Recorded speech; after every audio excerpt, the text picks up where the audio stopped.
headed out of town. Uptown Hound, located at 3506 Old Free Will Road, 478-0555. Or find them online at myuptownhound.com. I know you need a break, but what about me? That's what I need. Friday. Come one, come all to the Cleveland Speedway. That's right. Race fans, are you ready for the thrill of down-home, high-speed, no-hold-back racing? Get ready for the all-new Cleveland Speedway. This Friday, racing comes back to Cleveland. It's time to get your dirt on. An all-new track, an all-new grandstand, and an all-new racing experience. The Cleveland Speedway this Friday. Bring the entire family. Gates open at 6:30. Racing starts at 7:30. If you love dirt track racing, get ready for the all-new Cleveland Speedway. This Friday, racing returns to Cleveland Speedway. Don't miss it. See you this Friday at the Cleveland Speedway. Friday. Good morning. Welcome to Listen In. This is Angela Miner here with David Davis, and we have as our special guest today Dr. Mary Hedrick, candidate for the United States House of Representatives from the 3rd District. Good morning, everyone. Good morning. Good morning, Angela.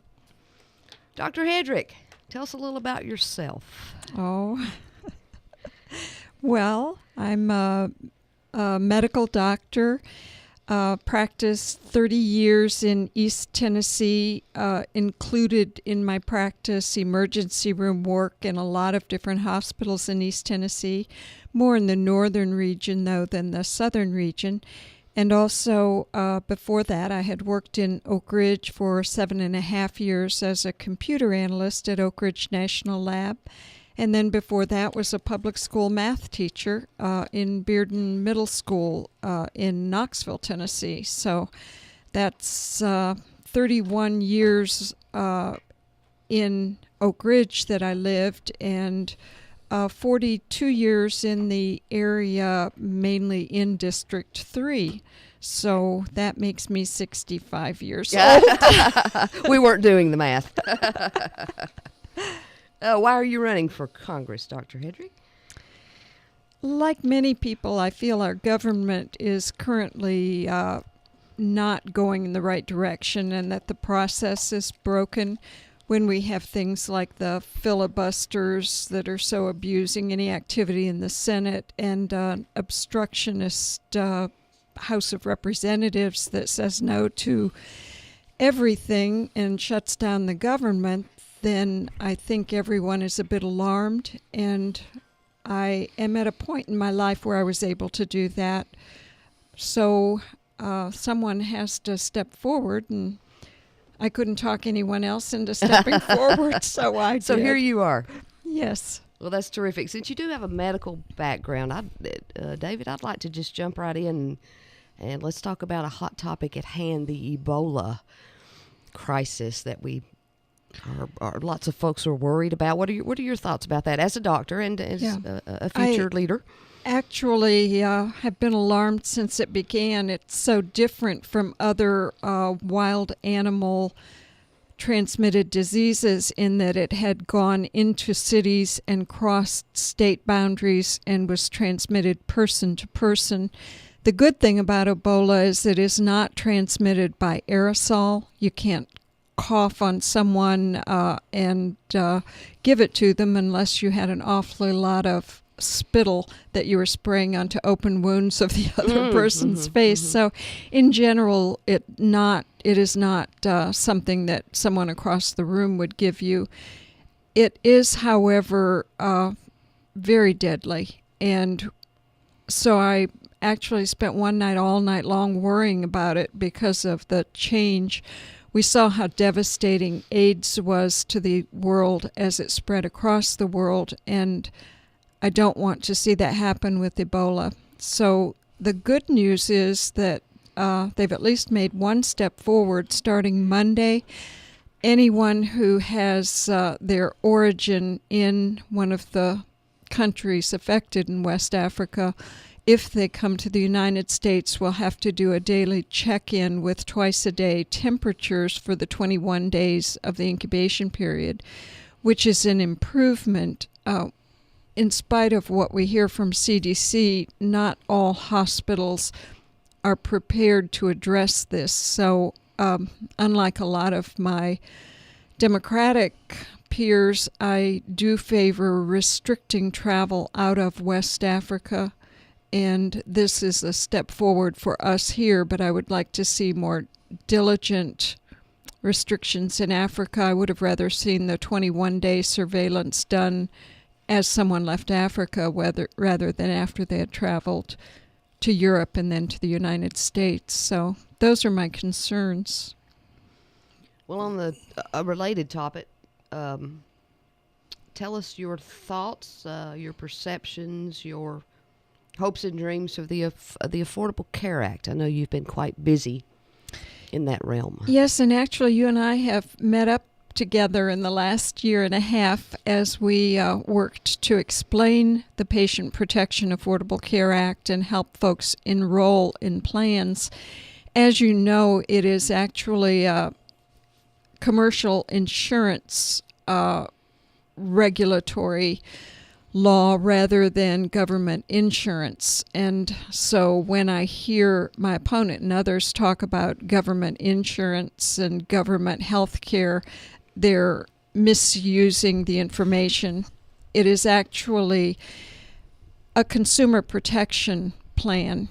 If you look at our automobiles, we have consumer protection with airbags, with the headrests, the seat belts, the brakes, and we don't expect them to fail when we have an auto accident. Unfortunately, our health insurance was failing when people had a severe medical situation. And as an example, I had one patient who had a heart murmur, sent him to the specialists. He was pre-authorized on his work-based private health insurance plan to have his heart valve repaired. He had that done, and while he was on the monitor in the hospital recovering, the insurance representative came to him and said, "Oh, we changed our minds. We're not going to cover this surgery." And those are the kinds of consumer abuses that, as a physician, I saw people subjected to as patients when they got sick. Well, 80% of the people are healthy and not sick and don't know that they were vulnerable to those sorts of, when you have an accident, problems. So it protects against those sorts of, I consider, insurance abuses. The other part that we don't have here in Tennessee is the affordability part for people who are in poverty. I'm very unhappy that our governor and state legislature has not accepted the money from the federal government to expand TennCare. And as an example of that, one couple in my community live on $5,200 a year, $5,200 a year. That's less than, $500 a month. And the husband is disabled, so he has a Social Security disability check, and that's giving the $5,200. The wife, on the other hand, must stay home to help care for him, and she is in her 50s, and because they are beneath the poverty level, cannot get health insurance. Poverty alone does not qualify a childless adult for TennCare. So she's in a pretty unhappy situation, particularly since in her past she has had breast cancer.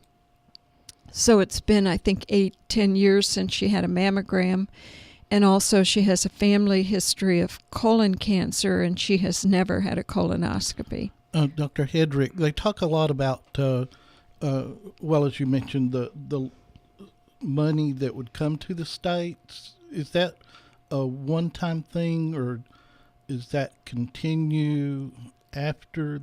Is that a continual It continues thing? As long as we have a U.S. federal government. The percent that they send back varies.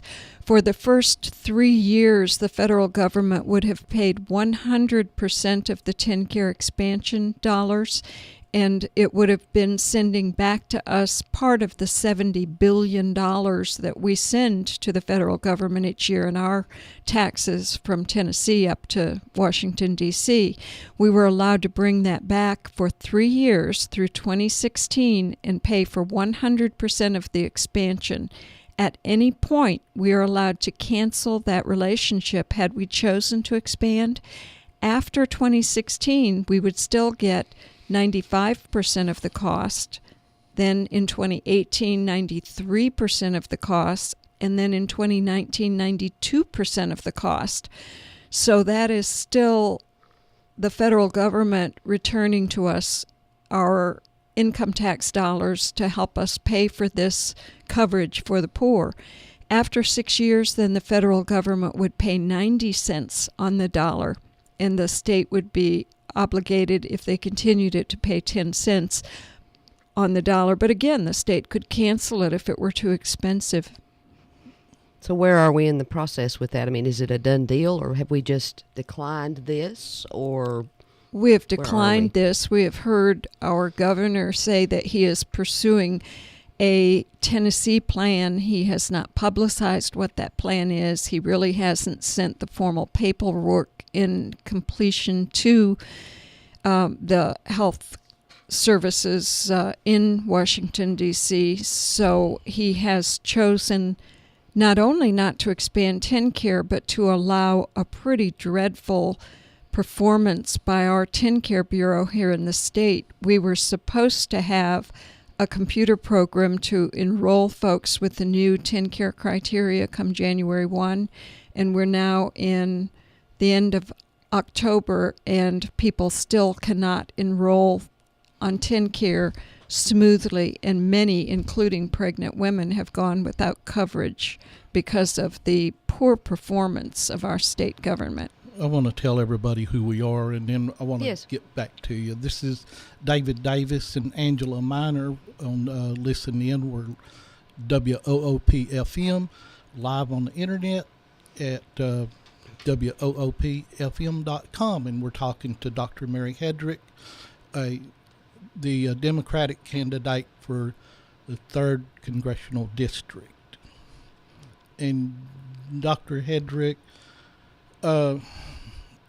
kind of getting back to the Ebola and getting back to the gridlock and the partisanship and everything that has just frustrated us, or me anyway. But wouldn't the CDC and the NIH, the Center for Disease Control, and the National Institute of Health, their job is not necessarily, aren't they being asked to do the job that a Surgeon General would be doing if we had a Surgeon General?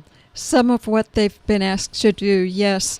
Part of their job was to trace the folks with the Duncan death in Texas that had been exposed to him while he was contagious. So that was a CDC job.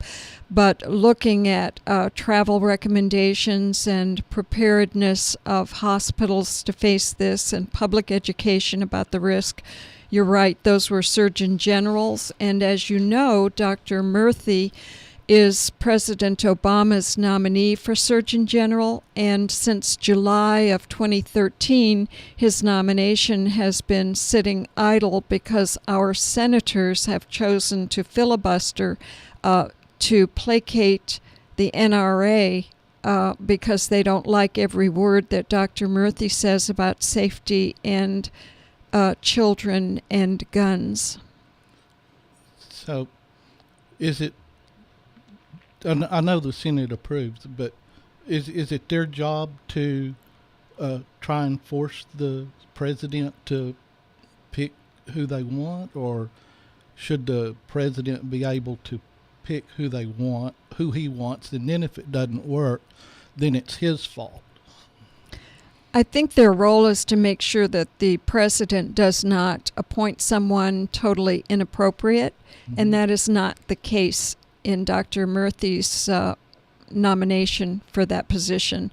So I think this is the Senate playing politics and placating their NRA donors, and it's put us in this situation where we have a medical threat that isn't addressed as well as it could be if we had a Surgeon General. Well, I think this is an outcome of that partisanship.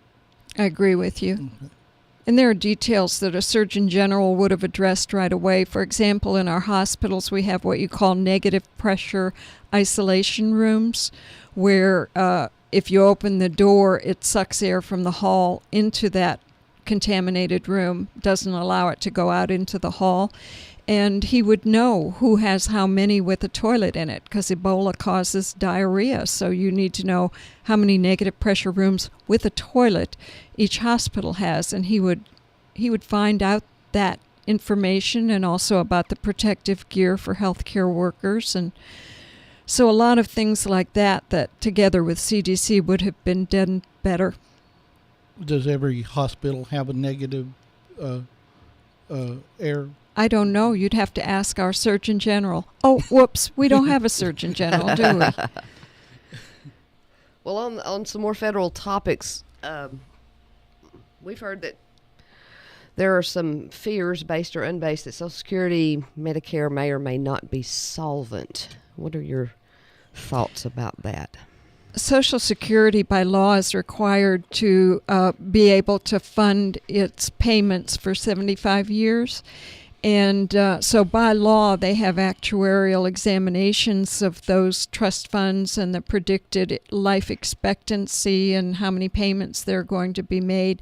And so the evidence suggests that our trust fund won't last all the way through this 18-year baby boom, where we live longer in retirement and have ongoing. So they look at things like how many workers will be funding each retiree, and also how much money will be there, and predict that we would reach in about 2055 a point at which we could only pay 70% of the benefit rather than 100%. Well, all we'd need to do to fix that would be to raise the salary wage level for which we deduct Social Security payments. Right now, those are set so that they stop at $117,000. It's amazing to me that the first dollar of work that you earn from work, the first wage you get, has the Social Security deducted from it with the copayment by the employer. But once you get wealthy, then suddenly they don't tax work as much. So I'm kind of don't agree with that formula. So people who earn more than $117,000 aren't taxed for their Social Security? That's right, for the part over $117,000. So they don't get that 6.25, I think it is, or 6.75% deduction for monies earned over $117,000, and that high figure is adjusted. I used to say that they always adjust it based on how much I make, but now they've got it higher than what I make. But people who earn more than that level still draw Social Security, though, right? Yes, and there's a formula, and it's called bending the curve. And there is some discussion about whether our bend on the curve is correct or not. The first X number of dollars for your average wages gets a 0.9 or 90% multiplier for how much you get each month. And then the earnings above a certain amount go to 0.4, and it's called bending the curve. It's how they figure out what you make. But if you look at someone who's been a high earner every quarter for 40 quarters, that person is going to wind up making around $4,000 a month in Social Security benefits. On the other hand, someone who has worked part-time at minimum wage will be lucky to get $500 a month in benefits. So there's a wide disparity based on how high your wages were on what you eventually collect. So some folks talk about changing how they bend that curve a bit. What is your opinion about the federal minimum wage? You mentioned that. I strongly support raising the minimum wage. The states, there are 8 states that raised the minimum wage, and they found no significant increase in the goods they produced or the prices for foodstuffs, and they found that their economy expanded and grew because of that, and it makes sense. If you are a low-income minimum wage worker and you get an extra dollar, you go spend it for things you need, whether it's for putting it toward new tires or a new brake job. On the other hand, if you're a multimillionaire and you make another dollar, you throw it on your nightstand and you don't put it in the economy, and when it falls behind the nightstand, you don't even miss it. So the International Monetary Fund, as well as economists worldwide, have pointed out that raising the minimum wage does improve the economy and invigorate the economy and create more jobs.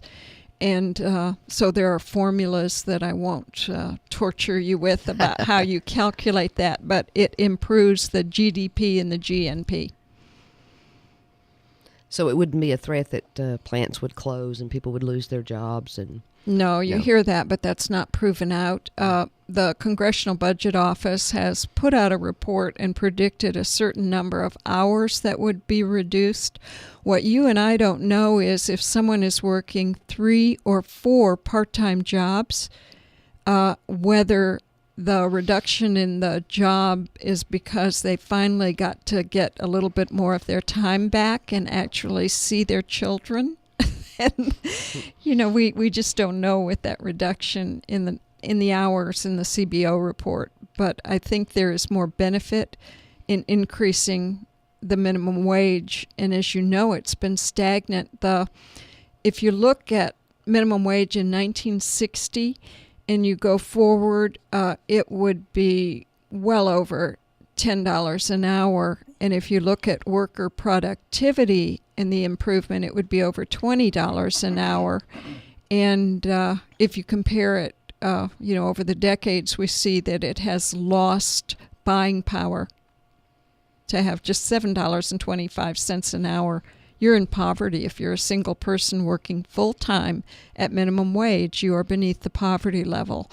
And I think that this country should be better than that, particularly when our CEOs at these record-making corporations are making $20 million, $46 million a year.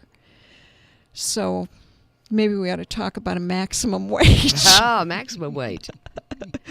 Well, is there an American dream? You spoke of three part-time jobs, and is there an American dream as we knew it when we were younger?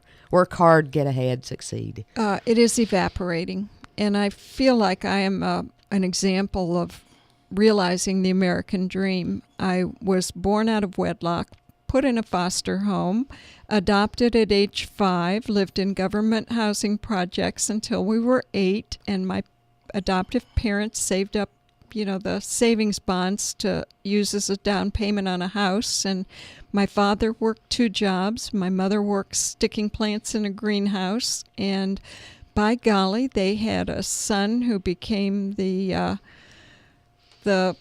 plant manager for Firestone for his shift, and a daughter who went on to college and eventually got an MD degree. And so I think that's the American dream, that if you work hard, you'll be rewarded. And we now see our students coming out with a depressed job market and $20,000 to $150,000 in student debt, sometimes from pretty unscrupulous educational folks who are encouraging them to get those student loans and are not always returning degrees that have value.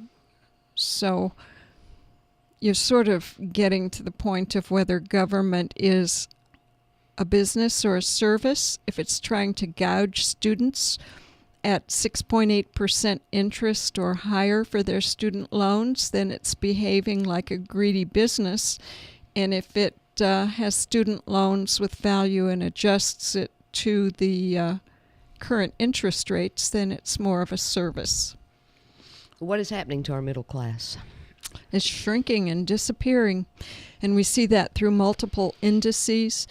We see that the asset value for the median household is 35% less than it was in 2003, so it has fallen. We also see that the median income compared to the pre-recession is 5% less, so that middle class is falling into the low-income class and getting smaller.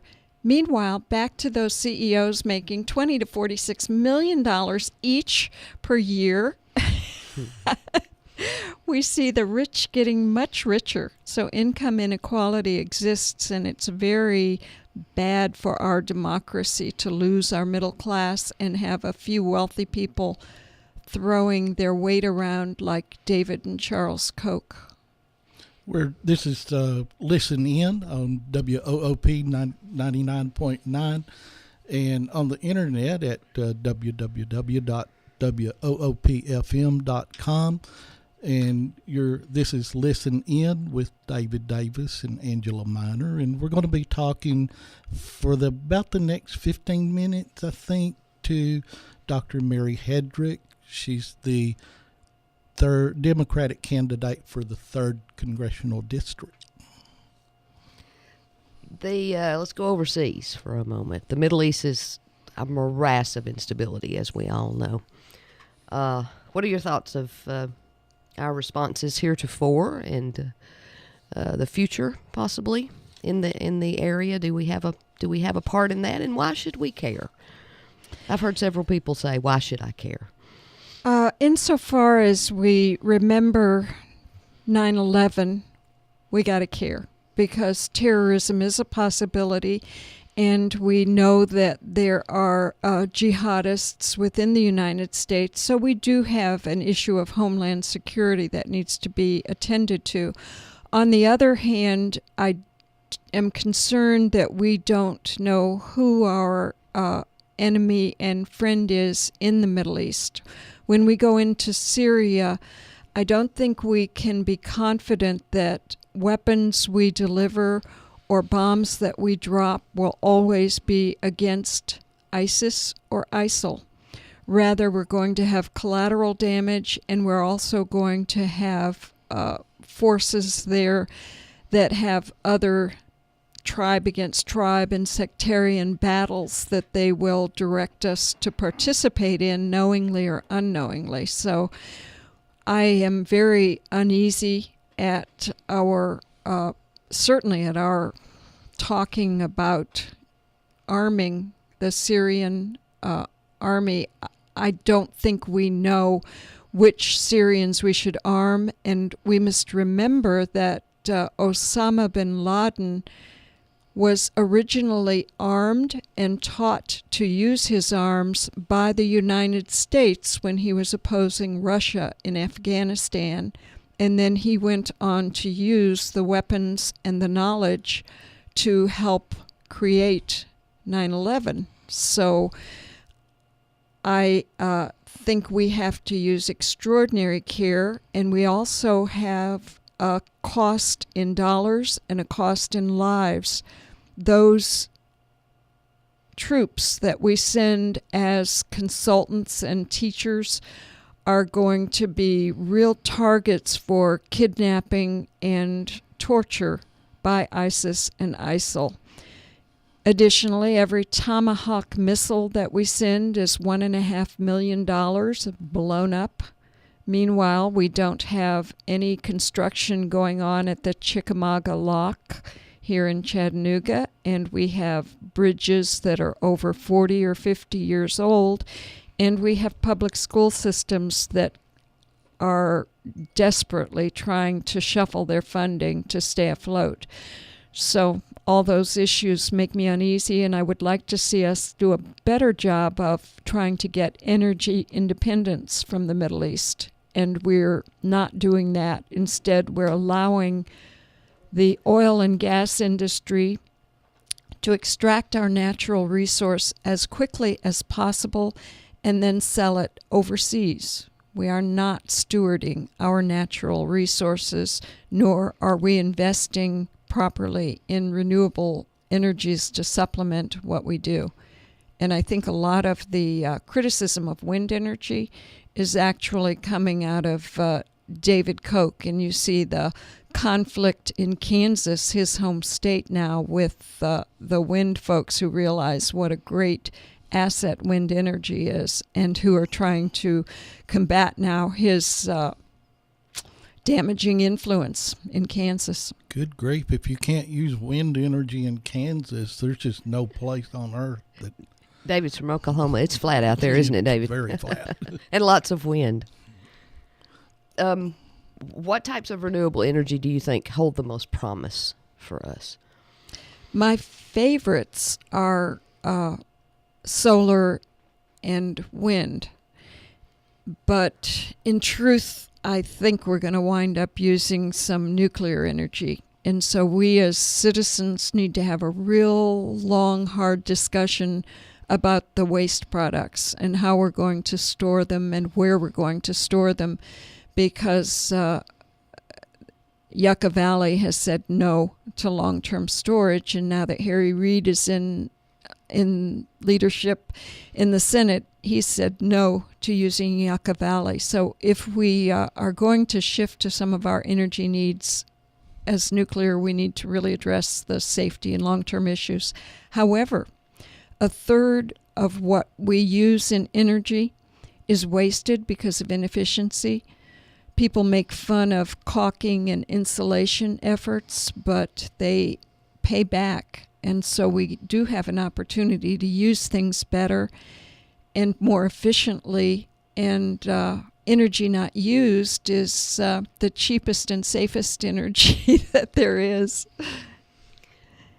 There's a great debate about fracking now. Is that just a distraction? Is it the same problem that we have with oil and gas? Fracking is actually a bigger problem than traditional oil and gas because we are using one of our other natural resources, fresh water, and we're pulling it back out of those wells in a contaminated fashion. And although you get the Dick Cheney folks saying, oh, it's less than 5% of the water for these bad chemicals we put in there, they insist on keeping those chemicals secret and in many instances just allowing the bad things to evaporate into the air in their holding ponds, and then do what's called land application, where they just spray it on the land, you know, that land that we grow our crops on, that soil. So I'm unhappy with the secrecy from Halliburton and others around fracking, and feel that it should be slow. The American Petroleum Institute has standards. Here in Tennessee, we don't do a lot of high-pressure, high-water volume fracking. We do more gas fracking, nitrogen gas. So ours are different problems, but we do have some deep shale places that could eventually. So we need better regulations, and we need to take our time, and we need to demand that the fracking industry disclose the chemicals, and also that they follow really careful standards for water use as well as their waste products. David, before we run out of time, we are talking again to Dr. Mary Hedrick, the candidate for the U.S. House of Representatives from the 3rd District. I would like to hear your thoughts about the Veterans Administration in light of some recent bad stories we've heard, right, Dave? Mm-hmm. David was a veteran, so we're interested in. I still am a veteran. Well, you are. You're still Good here, point. aren't you? So, the incentive system that led to the lies on reports from the VA as far as access and waiting times were just disgusting. And so we have to look very carefully at how we measure things and how we assess whether they're working or not, and always have an attitude of continuous positive, trying to do a better job. With the veterans, we've seen a willingness from our government to go to war, but not to take care of the veterans once they come home. So you have to work into the cost of war, the cost of the veterans and their care when they return. We also have to look at the real emotional damage we've caused with the post-traumatic stress syndrome for our veterans. Homeless, I think 22 a day commit suicide, mental illness that goes back to the Vietnam era. So we do not treat our veterans as well as we should, and we don't yet know how to treat PTSD as well as we should. So we need to invest in those programs and studies, and also to take care of those folks who went over and risked their lives and often gave limbs or emotional stability to protecting our democracy. You know, that I don't mean to cut you short, and I hope you can stay. Sure.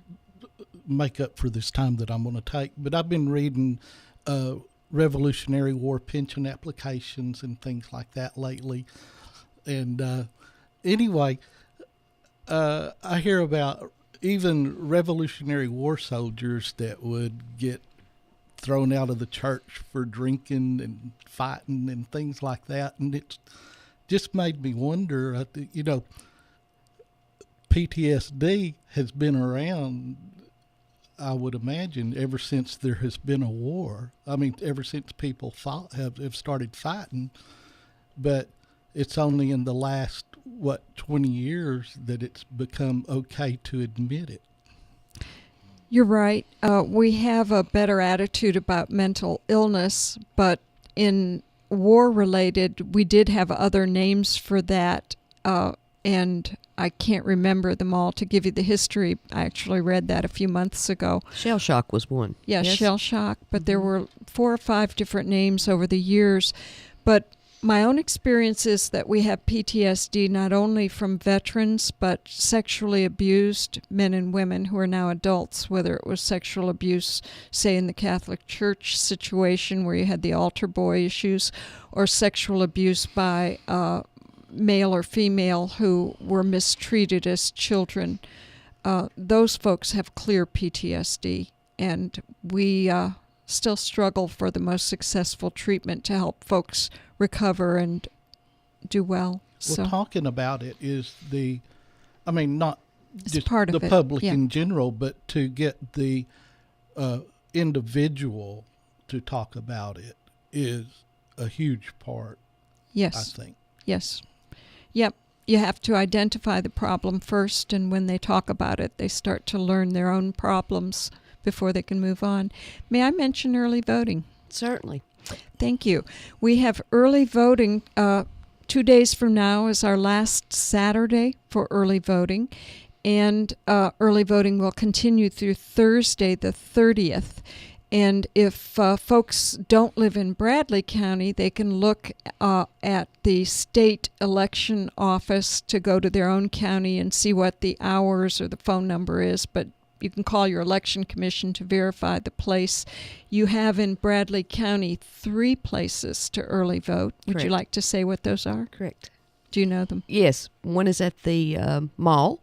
I'm not sure what store. Do you know, Dave? It's up at the mall. Everybody knows where the mall is.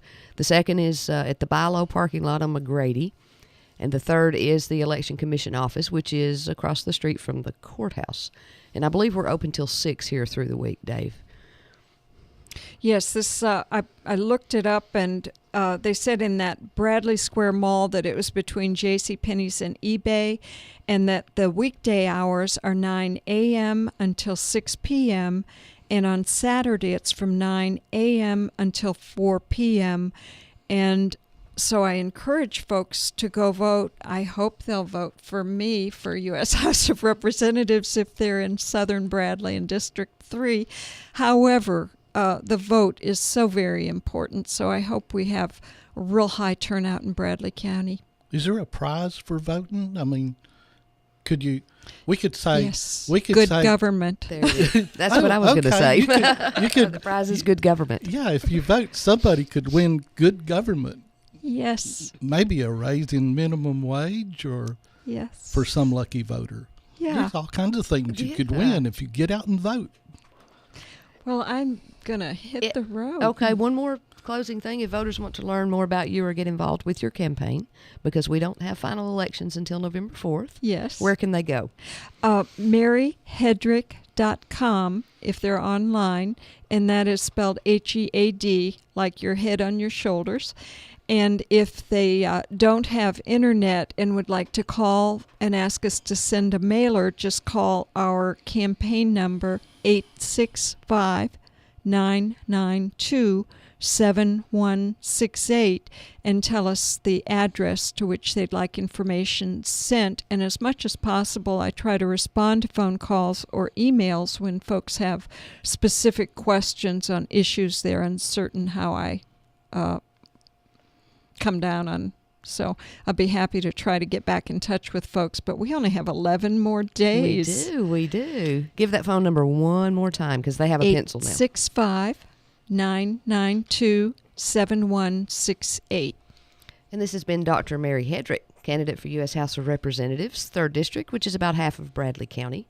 So be sure and vote. Vote early. Vote often. Thank you for coming. Thank you to both of you. I've enjoyed it. Thank you, Dr. Hedrick. And that was our interview with Dr. Mary Hedrick, our Democratic candidate for the 3rd Congressional District. Next week, we're going to have Chuck Flashman, who is our incumbent congressman for, he's the incumbent. The same seat. Yeah. He owns that seat right now. And anyway, so we have him confirmed for next week and working on some others. But anyway, we're going to take a break. And when we come back, we're going to call Jennifer Flynn with TDOT, and we're going to talk about the new interchange across APD 40 and what's going on out at exit 20 and when's all of that going to be done, and is it going to get worse before it gets better, and are we going to see our first incident of road rage on APD 40? I don't know. Hang in with us. We'll be back in a few. Okay. As soon as I figure out which button to push, we're going to...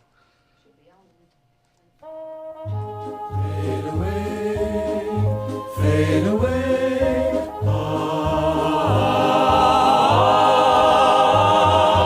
Old soldiers never die, never die, never die. Old soldiers never die, they just fade away.